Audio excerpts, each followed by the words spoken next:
Hello and welcome to Copperhead Road Homestead. We're glad you're here today. Today we're going to do a video about our milking process. We're up here at the pond with Nana and Papa. Nana and Papa do most of the milking. If you're interested in something like that, then keep watching. If not, then check out some of our videos below. We've got a lot of content and we've got a lot of content coming up. Make sure you've liked and subscribed and come back as often as possible. Come and see what we're doing.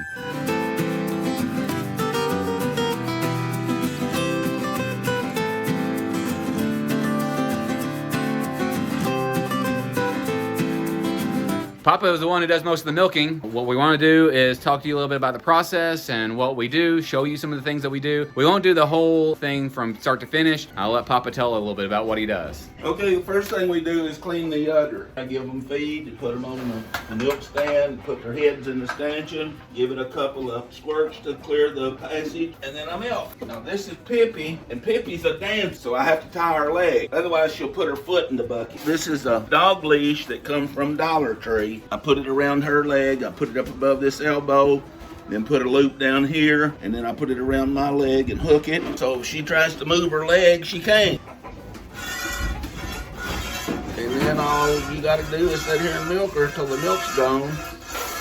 And then it'll replenish and there'll be more tomorrow. When you rotate from one side to the other, a goat's not like a cow. They've only got two teeth. It's handy that you've got two hands, two teats on a goat. A cow's got four, and you have to milk two and then milk the other two. You don't have that problem with a goat. And I think goat milk's better. Nana can't drink cow's milk. She's got some kind of a disorder. If she drinks cow's milk, it makes her sick as a dog. This particular goat came fresh about 2.5 years ago. And she's still giving milk. She's not giving near as much as she was. When it gets to where the udder's not full, you sit here and massage it so it'll come down. You keep going till there's not any. If you don't get it all, every day there'll be a little less and a little less. You want to get as much of it as you possibly can. Right now we're milking two. We're milking Pippi. She's half Saanen and a quarter Nigerian dwarf and a quarter Nubian. I've just about got it all. We'll stop and move to the next goat. After you get them milked, clean the udder again, and then move on to the next goat. The other goat we're milking is Dot. She's a full Saanen. She's a real good goat. Pippi's a pretty good goat too. Come on, Dot. Dot, dot, dot, dot, dot. Come on, big girl. I'm feeding the rest of the goats. We give them all grain to keep them healthy. I have a mixture of grain. I use corn, sweet feed, beet pulp, and sunflower seeds. They all have different qualities to keep the goats healthy and keep their gut good. They have 4 stomachs. They need to have good digestive tracts. We have hay. They have on demand all the time, and then they have probably about 6 acres here that they roam in. We have 5 pregnant does in here. 3 of them look like they're about to give birth about any time. Saanens are really big. Need some room, Dot. Good girl.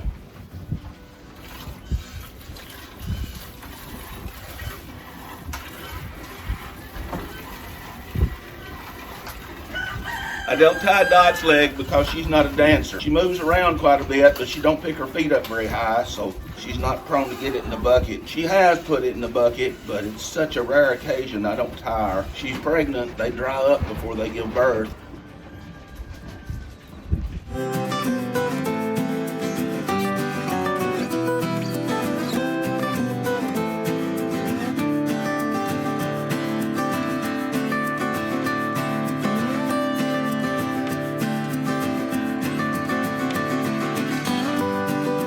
So Nana and Papa have been milking for several years now. Rua and I have not really milked that much. This is kind of their thing. We homestead together. One of the reasons that we homestead together is that we can have more, we can do more, we can share expenses, we can share some of the load. If they get sick, then we can do something. If they want to take a vacation, then we can help. That hasn't happened yet. We do this together for a number of reasons. We might do another video on that some other time. They take care of the goats. They've kind of got this process where they're easy for them to do, just, you know, boom, boom, boom, especially when there's only 2 goats. How many goats have you milked at the most? 6, maybe 7. It's about quart and a half. When we was milking more goats, some days we'd get anywhere between 1.5 gallons and 2 gallons. We'd milk it twice a day.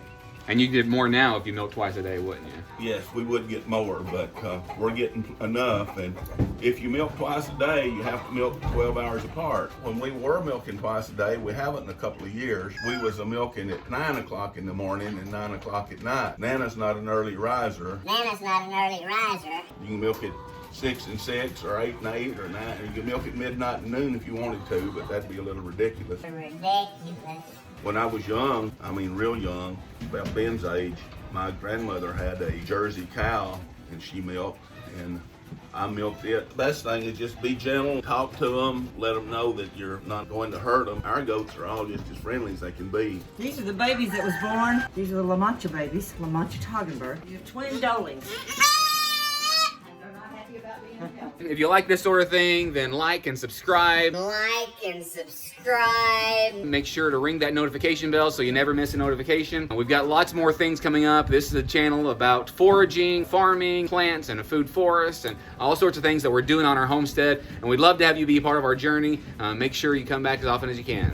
Thanks. There's one more thing that we forgot. After we get done milking, or after they get done milking, they wash the udders beforehand, they wash the udders after, they squeeze a little bit out before they put it in the bucket. Whenever they get it in the house, they don't just put it in a jar and put it in the refrigerator. What do? We strain it through muslin. It takes all the hair and little particles of stuff that gets in it. Most of the time there's not much gets in it, but there's always a couple of hairs in it, and you don't want to drink hair, so we strain it. We do not pasteurize it. When you pasteurize it, it takes all the enzymes out of it and the probiotics. And people pasteurize their milk and then they take pills for probiotics, and you can just drink the milk raw and get the probiotics right from the milk. That's all there is, I think. We might do another video later, do another update and let you know, but things change always on the farm. Something we forgot to tell you as soon as we turn the camera off, so there you go. I do some of the milking too.